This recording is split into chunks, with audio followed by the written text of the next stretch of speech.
With business rising at Knapford Harbor, Sir Topham Hatt decided to start an expansion project.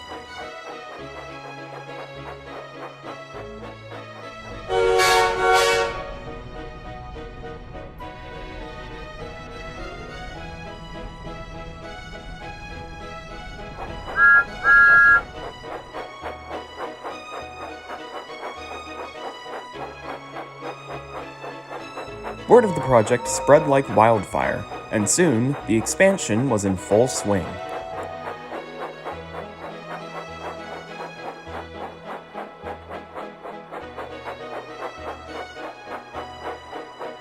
Thomas, Edward, and the Scottish twins Donald and Douglas were brought in to help with the expansion as well.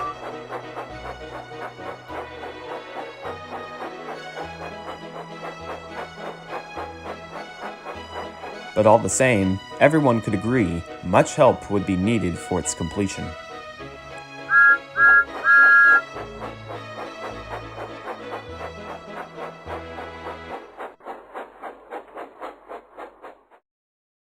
Phew. I don't know if I can handle this much work.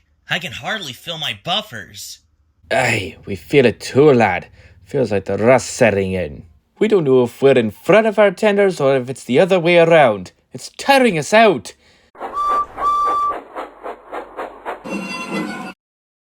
Hopefully Sir Topham Hatt will understand our pain and think of a solution. But the other engines weren't sure.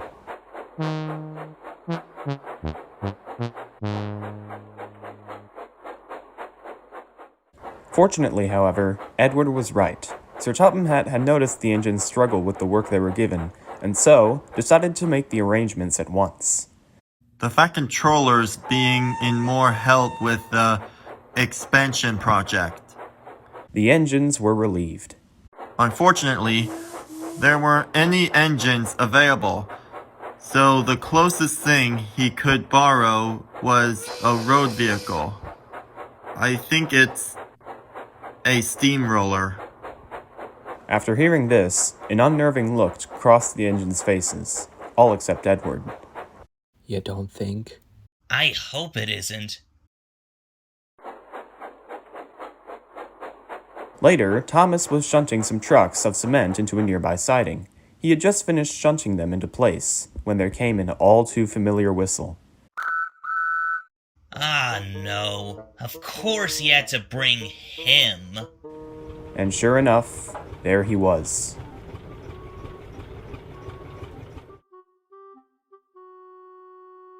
George, the steamroller. What's this? I was told I was given a job after a week of being at the timber yard, and I find this? A railway harbour? And I see it's full of steam engines too. And a hello to you too, George. Ah, stow it, you silly tank engine. Ah, you must be George. We have some concrete to flatten near the pier. George smiled. Finally! Real work for a steamroller like me. The driver pulled the lever, and he chugged off to work. Watch how an expert does it, railway scum.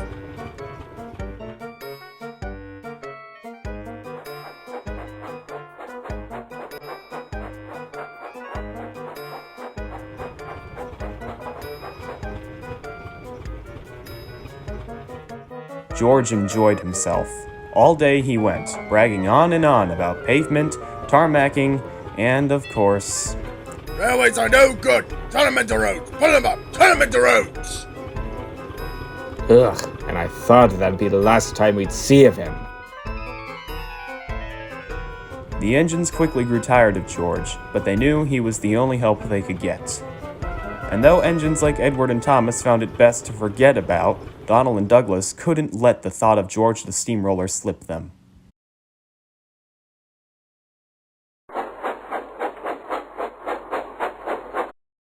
I can't take it anymore. Ever since George the wretched roller came here, he wouldn't give us a lick of peace.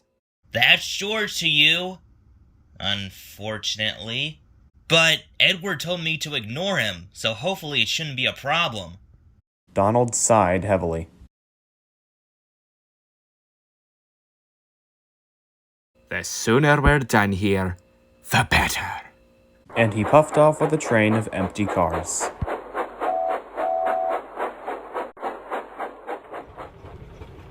The next day, George made his way to the other side of the harbor to flatten some cement on the port. When he arrived, George tried to stop, but he didn't stop immediately, as he jolted forward and then came to a halt. The workmen were surprised. Hey, something's wrong with him. I think so. This hasn't happened before. Probably forgot to oil my axles. I'm fine. That jolt didn't seem fine. And he was right, and it would only get worse later. Later that day, George was waiting impatiently for the last trucks of cement to arrive. He waited and waited. George was beginning to grow more and more impatient.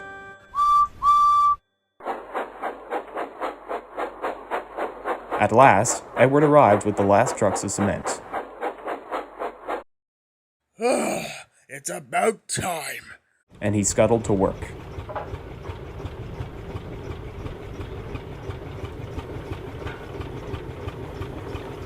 Soon, everything was set. But as George stopped, he jolted again. This time, however, there came a loud snap. George then stopped. Everyone was surprised. I say, what was that? I don't know. Better check it out. George only scoffed. It's probably nothing. Come on, driver. Back to work. Not this time. I'll be back. Maybe the harbor master has a torch I can borrow. George said nothing, but as he stood there, it happened.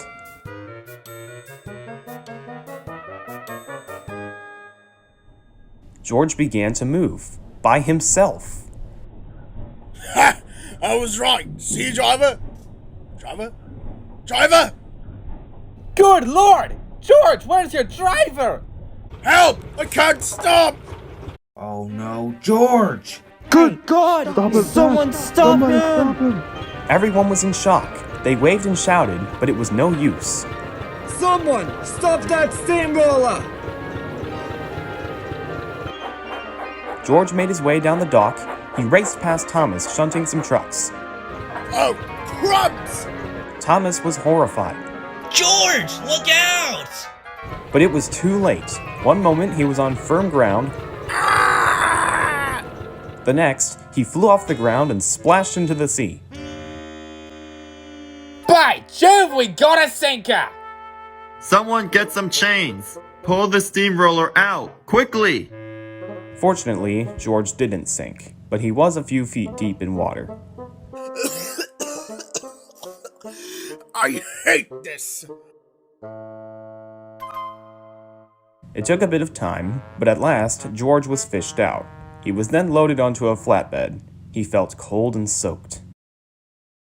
The trucks laughed. Well, looky that! George just went swimming. Wow, never knew he took swimming lessons. He should have joined the Olympics. He's such a good swimmer.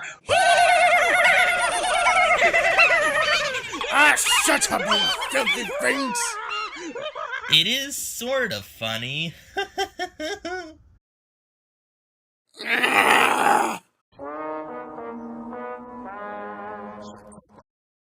Just then, George's driver walked up. I think I found the problem. Your brakes are old and worn out. Wouldn't be surprised if they snapped due to all your time at the lumber yard. With no maintenance, I should add. George's face then turned red in embarrassment. Thomas and the Scottish twins couldn't help but laugh, while Edward stood respectfully silent. All right, George. Let's get you checked up.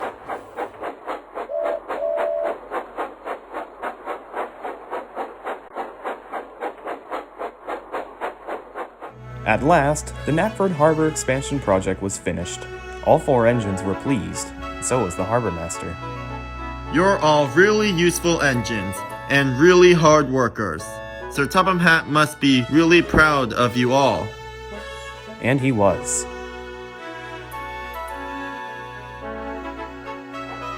As for George, Sir Topham Hatt heard about his behavior during construction, and so punished him for his carelessness. But instead of the lumberyard, Sir Topham Hatt had something else in mind for the wretched roller.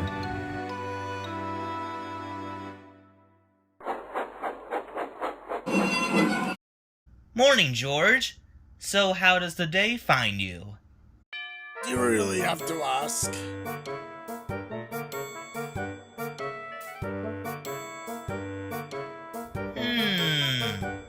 Nope. Oh, very funny.